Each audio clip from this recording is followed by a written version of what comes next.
Hello, my name's Cassandra, and I'm an employment specialist for the Moya Foundation. Today, I will be teaching you the ins and outs of email so you can send emails like a pro. First things first, I want to show you how to log into your email. To start, we need to open up your internet browser. I will show you how to do that on Windows and then how to do that on a Mac or Apple computer. To open up your internet browser on Windows, you need to hit the Start button to the bottom left of your screen. Look for the Windows logo. It has 4 squares. You click there. Next, you need to type in the name of your internet browser into the search bar, right down here. Now, depending on what browser you have downloaded onto your computer, you would need to type in Chrome, so Chrome, or perhaps you use Internet Explorer. You can put in EXPLORER and then Internet Explorer will be up here. Or maybe you use Mozilla Firefox. So you would type in Firefox and it should pop up. I currently don't have Firefox downloaded, but it looks something like this. So for today, we're going to be using Chrome. Since that's my favorite internet browser, I highly recommend it, but whatever you have is fine. Just make sure that you type it into the search bar and then it'll pop up here under Best Match. And then you just double click and there you have it. You opened up your internet browser.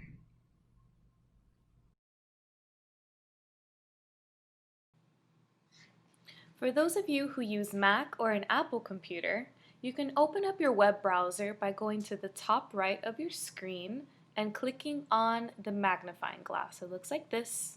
You click on it and the search bar will come up. Go ahead and type in the name of your internet browser. So most Macs come with Safari. So that's kind of like the default internet browser. So you would type in Safari and then under top hit you would see the app and you would double click it.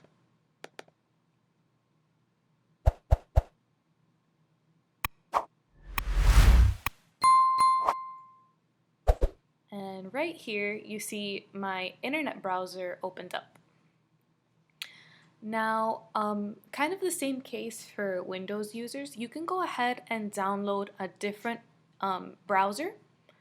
Personally, I really enjoy using Chrome, so I downloaded Chrome and basically the same thing. I would go to the top right of my screen, I would click on the magnifying glass and my search bar will come up. And then I would type in Chrome, Chrome.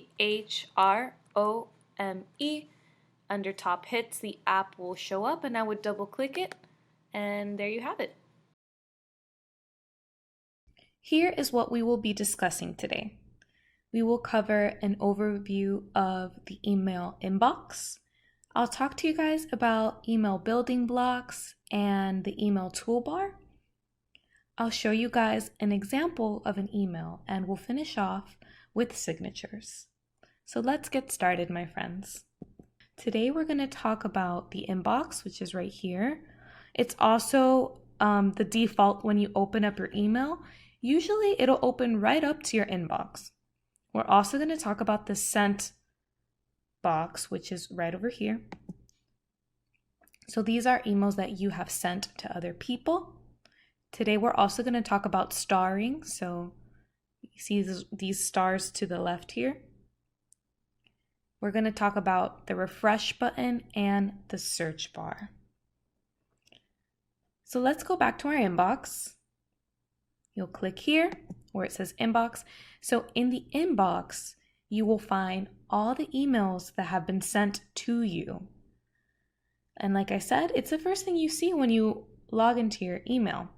So when an email is bolded, that means that it hasn't been read yet. That means you haven't clicked it, you have not read that email yet. In Gmail, it's going to show as bolded. So the sender, I sent it to myself, so that's why it says me. The sender and the subject line will be bolded, and in Gmail it'll be white. And depending on your email inbox, it might be a different color, but for the most part, they are always in bold.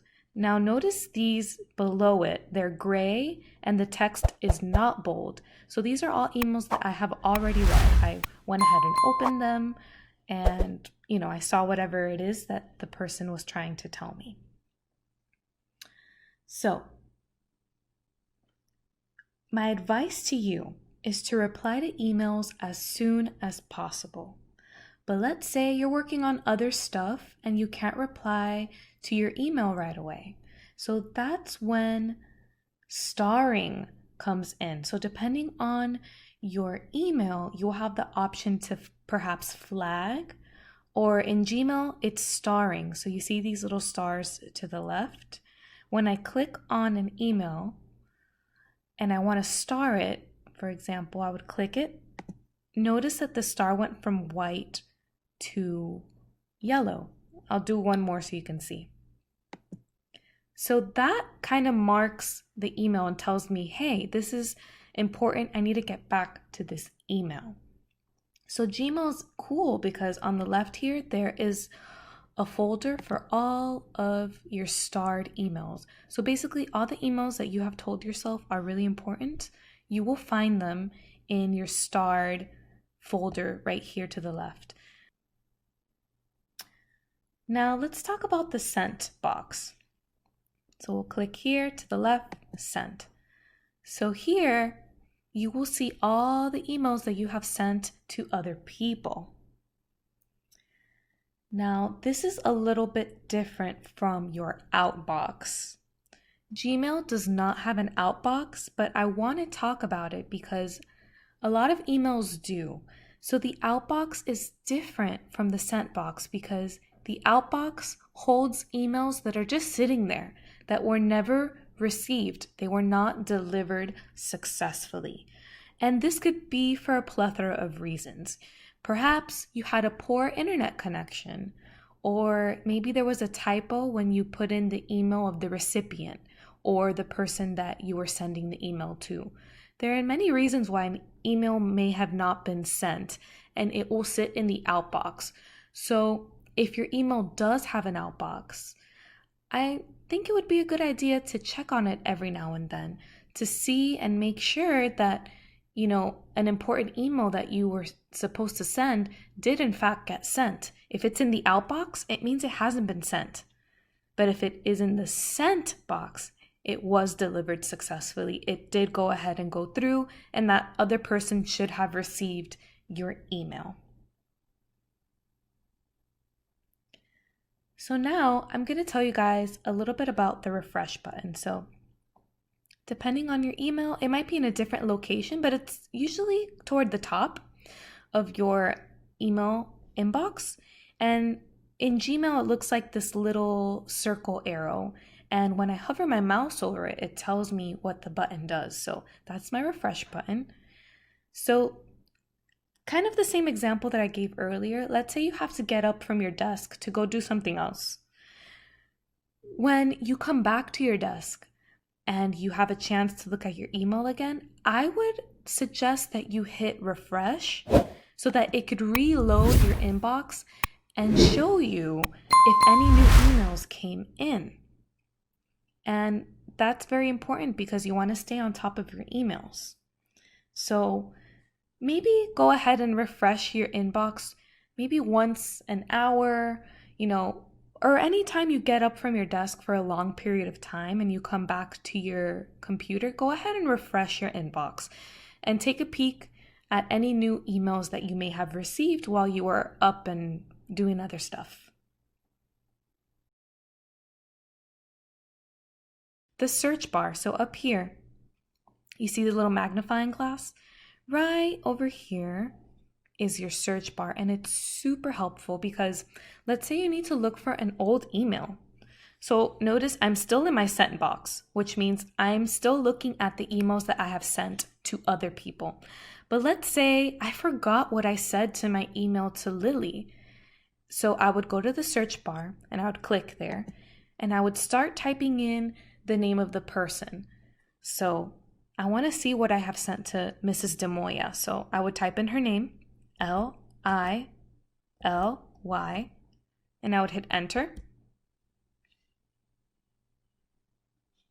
And now my sent box is going to show me all of the emails that say the word Lily in it.